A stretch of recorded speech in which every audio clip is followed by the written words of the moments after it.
Halo, apa kabar hari ini? Semoga sehat-sehat selalu ya. Welcome back, ketemu lagi di channel Heru. Oke, hari ini gue mau bahas tentang lebih ke uang. Oke, bagaimana memanage uang nih?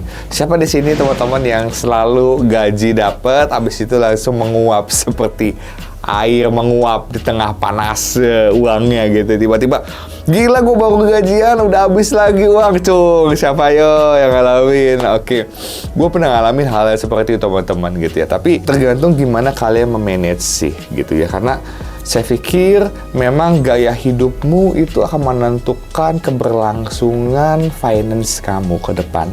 Dengan kamu saat kamu mungkin masih sendiri, atau mungkin saat kamu sudah berkeluarga dengan istri, ataupun kalian sudah punya anak, kayak gitu ya. Itu balik lagi ke cara mengatur gaya hidupmu. Karena pola mengatur, memanage gaya hidupmu itu akan menentukan kamu akan survive, akan cukup dengan uang, dengan gaji yang kalian miliki atau tidak. Oke, kita bahas ya, ini poin yang menarik banget. Pernah nggak sih kalian ngerasa kayak, oh gaji baru masuk, seminggu kemudian udah nyisa 12.000 gitu ya. Buat makan aja ngepas kurang gitu ya. Nah, belum akhir bulan, tapi dompet udah kering kerontang gitu. Nah, tenang, kamu nggak sendirian kok. Banyak orang yang begitu ya gitu ya. Nah, tapi ini waktunya belajar ngatur uang supaya hidup kamu jangan diatur oleh utang dan ngutang. Kebiasaan ngutang, pinjol itu menyesatkan, itu bahaya banget teman-teman ya, bahaya banget. Nanti Heru coba share sedikit ya. Nah, realita Gen Z saat ini nih teman-teman ya, itu faktanya makin banyak Gen Z yang hidupnya kelihatan keren di luar.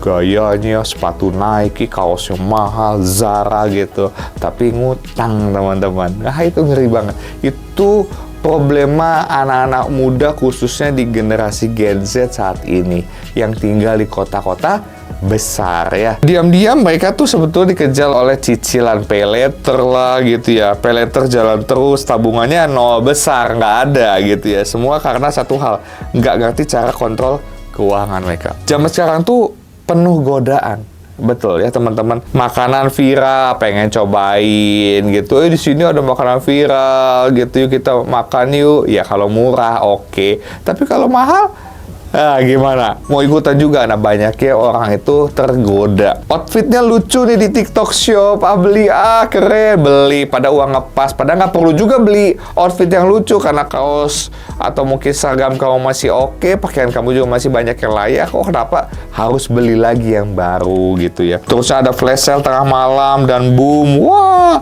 uang lenyap tanpa sadar gitu, belanja tanpa tahu gaji kamu cuma segitu-gitunya, tapi kamu belanjanya over budget gitu. Nah, Gen Z tumbuh di era serba instan dan digital teman-teman. Belanja tinggal klik, dipermudah saat itu. Makan tinggal pesan, dipermudah sekali gitu. Bahkan minjem uang pun tinggal scan barcode. Gila, semua hidup tuh dipermudah sekarang. Ingat ya, itu setan jahat banget memperbudak kita. Hati-hati loh ya. Nah, semua serba cepat, tapi kadang justru itu jebakan. Oke, jebakan buat setiap kita, untuk kita jatuh, untuk kita sengsara. Oke, nah menurut data dari OJK nih, pengguna paylater dan pinjol terbesar justru datang dari generasi muda. Generasi muda itu penyumbang pinjol terbesar, teman-teman. Ya, kenapa? Karena gaya hidup konsumtif lebih diutamakan daripada literasi keuangan, teman-teman. Jadi gayanya itu selangit. Ya, padahal gajinya segitu-gitu aja, uangnya nggak ada, tapi pengen kelihatan orang. Ngeri banget. Saya udah pernah di posisi itu, teman-teman. Tapi itu hell banget, buat gua hell banget. Jadi gua mau sekarang belajar apa adanya. Uang gue cuma segini, ya hiduplah dengan segitu gitu loh. Nggak usah pengen kayak orang lain. Nggak ada habis-habisnya teman-teman. Ya di atas langit ada langit lagi, ngapain? Capek teman-teman. Syukuri aja. Ya, emang gajinya misalnya dapatnya gajinya cuma 5 juta, ya udah cukupkanlah dengan 5 juta gitu loh. Yang penting mah kita bersyukur dan happy. Nah, yang penting kelihatan keren dulu nih orang-orang zaman sekarang. Urusan bayar belakangan. Tapi hidup nggak bisa terus gitu teman-teman ya. Karena cicilan hari ini itu potongan kebebasan besok. Ya, cicilan hari ini itu adalah potongan kebebasan besok. Jadi teman-teman jangan sampai berutang kalau bisa. kalau bisa janganlah berutang. Apalagi sekarang kondisi 2025 lagi ngaco ini. Rupiah menguat terus, dolarnya naik terus. Oh, udah pusing. Harga barang naik-naik semuanya. Ya, daya beli berkurang. Ngeri banget. Sekarang waktunya menghemat. Sekarang waktunya ngerem. Ya, jangan belanja dulu teman-teman. Bertahan dulu ya. 5 tips ngatur duit yang relevan dan realistis nih teman-teman. Oke. Nah, 1, catat ya. Catat semua pengeluaran. Sekecil apapun beli kopi misalnya gitu ya. 20.000, 20.000, catat. Bayar parkir, catat. Ya, beli makan setiap hari, catat. Atur pembukuannya rapih. Jadi teman-teman tahu nih kapan teman-teman harus makan tambah telur ceplok sama kecap. Kapan teman-teman mau makan sushi teh. Kapan teman-teman makan steak enak. Kapan teman-teman balik lagi makan nasi putih sama garam lagi. Nah itu tuh harus bijaksana teman-teman. Sampai saat ini pun saya gitu ya. Saya masih makan cuma telur ceplok aja sama nasi gitu. Sama tempe sama tahu sama nasi loh. Seriusan loh. Seriusan, saya masih loh sampai sekarang makan kayak gitu ya. Ada waktunya mungkin gue makan enak sama anak-anak gue gitu ya. Nggak apa-apa, gue nge-treat anak-anak gue dan istri gue. Ada kalanya, oh udah kita udah makan enak nih, yuk besok kita makan jangan over dulu ya karena kondisi lagi nggak oke nih usaha. Kita balik lagi makan tempe, tahu lagi nggak apa-apa, masih hidup kok, jadi tenaga kok gitu loh ya. Nah jadi teman-teman harus bijaksana. Jangan selalu pengennya enak, enggak teman-teman. Jadi mulai belajar untuk mencatat ya. Tips ngatur duit ya, mulai mencatat pengeluaran kamu. Jangan sampai bolong mencatatnya. Kedua, terapkan aturan 50, 30, 20.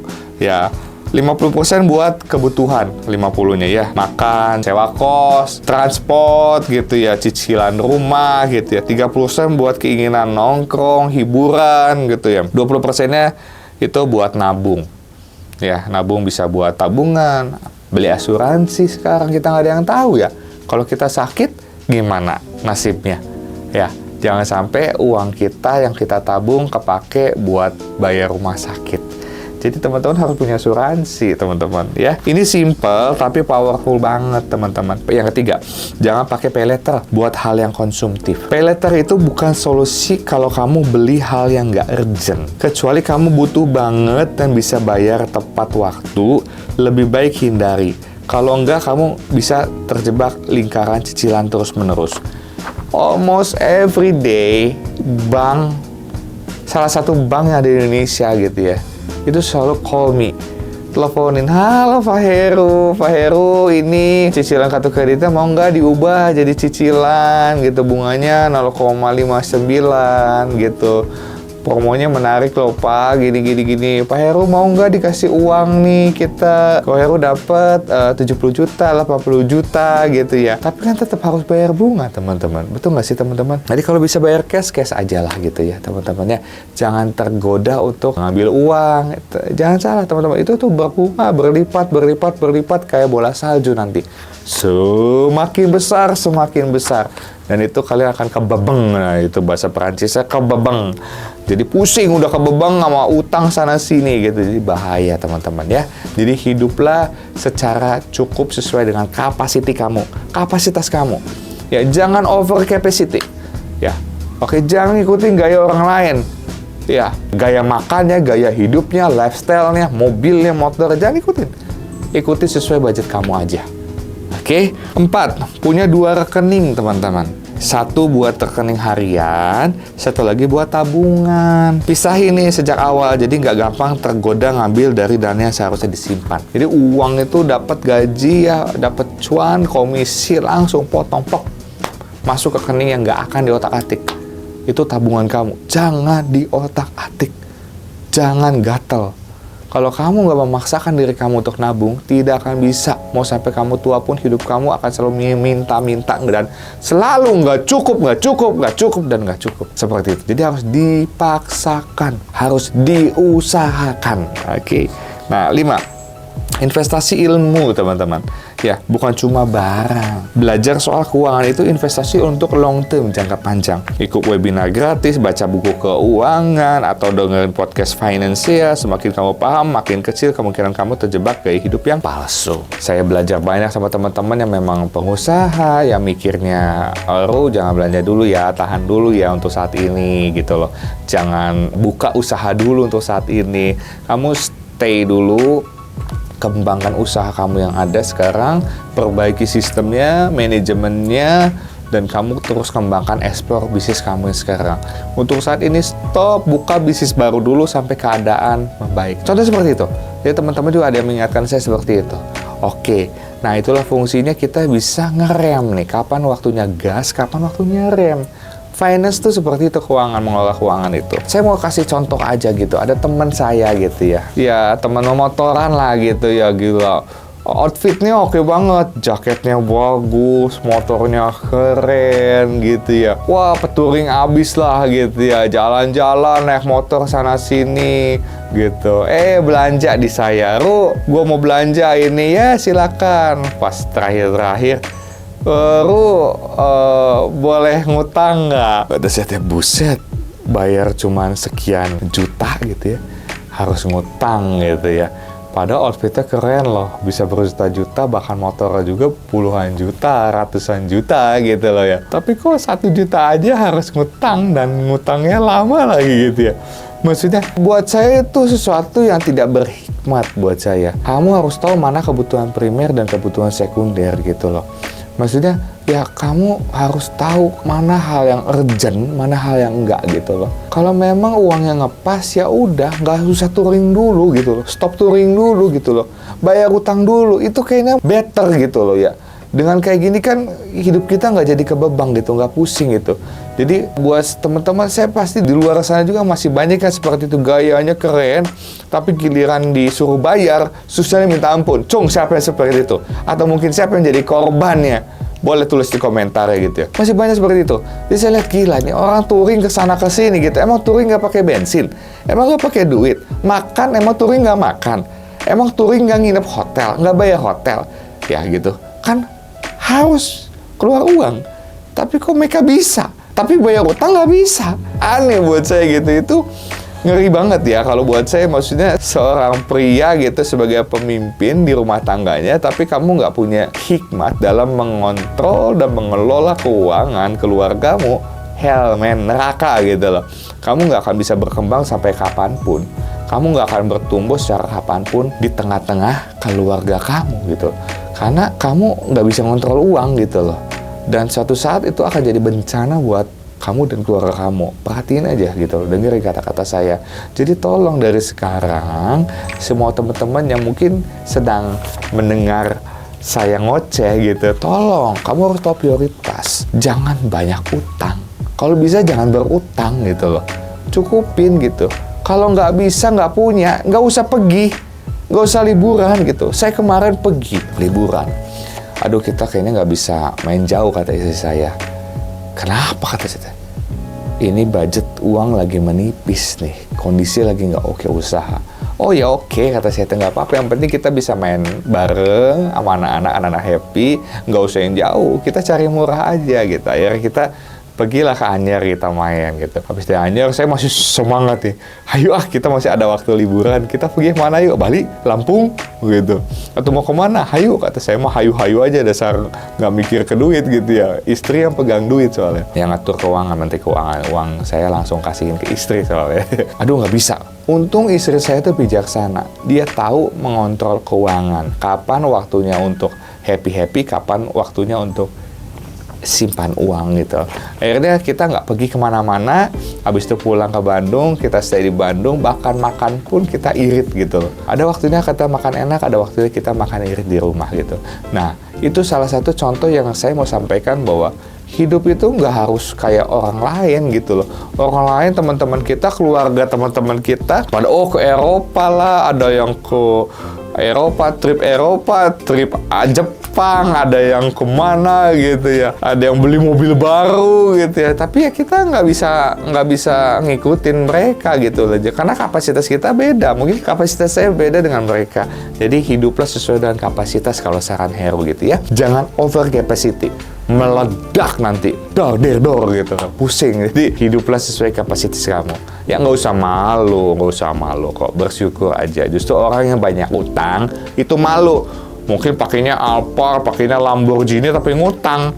Itu lebih malu kalau kata saya gitu ya, dibanding gua nggak punya apa-apa, cuma pakai motor tapi gua nggak punya utang. Dan yang pasti gua bisa bersedekah. Nah itu kayaknya orang lebih kaya kalau orang bisa sedekah gitu. Ya, nah itu aja sih buat saya. Nah jadi teman-teman renungkan hal ini, coba deh lu tanya sama diri lu sendiri, selama ini lu kerja keras tuh buat apa sih? Ya nggak? Buat hidup tenang atau buat bayar cicilan lu yang nggak habis-habis? Ya harus hidup tenang dong, betul nggak sih? Kita kerja keras buat kita hidup tenang. Nah, kadang kita terjebak narasi self-reward. Tiap kali stres, gua mau self-reward, gua mau jalan-jalan, gua mau beli ini buat membuat diri gua happy. Yes, itu perlu. Kalau memang uang lu ada, dodol. Kalau uang lu nggak ada, jangan self-reward. Oke? Itu nggak boleh. Oke, nggak boleh. Ujungnya kita hadapin malah stres karena utangnya kalau self-reward terus. Dan ini bukan soal pelit atau nggak nikmatin hidup, tapi soal prioritas. Oke? Karena lu berhak punya masa depan yang stabil, bukan yang dipenuhi penyesalan gara-gara keputusan impulsif. Kalau hari ini lu mulai belajar ngatur uang 5-10 tahun ke depan, lu bakal berterima kasih ke versi diri lu yang sekarang. Kalau lu bisa ngatur uang dari sekarang. Hidup bukan kompetisi, teman-teman. Ya, siapa yang paling banyak beli barang mahal, tapi siapa yang bisa tetap berdiri tegak di tengah gempuran gaya hidup yang palsu. Oke, jangan tunggu sampai lu kehabisan uang baru nyari ngatur keuangan, teman-teman. Mulailah sekarang, meski cuma dari hal kecil nih, karena hidup itu bukan soal siapa yang paling cepat kaya. No, tapi siapa yang paling paham caranya bertahan. Oke, yang penting bukan kelihatan kaya, tapi beneran punya kendali atas hidup lu. Kalau lu suka sama konten yang bikin lu mikir kayak gini nih, jangan lupa lu harus like, lu harus share, lu harus subscribe, bunyikan loncengnya. Oke, sekian dari Heru. Semoga info yang Heru bagikan ini bermanfaat, dan tolong banjiri di kolom komentar. Kamu jadi orang seperti apa, kamu lagi kelilit, kalau tuh jadi korban, kamu diutangin gitu. Tulis komentar, kita cerita banyak di kolom komentar. Oke, yang pasti pesan Heru selalu kalian harus tetap bahagia, karena bahagia adalah keputusan. Bye.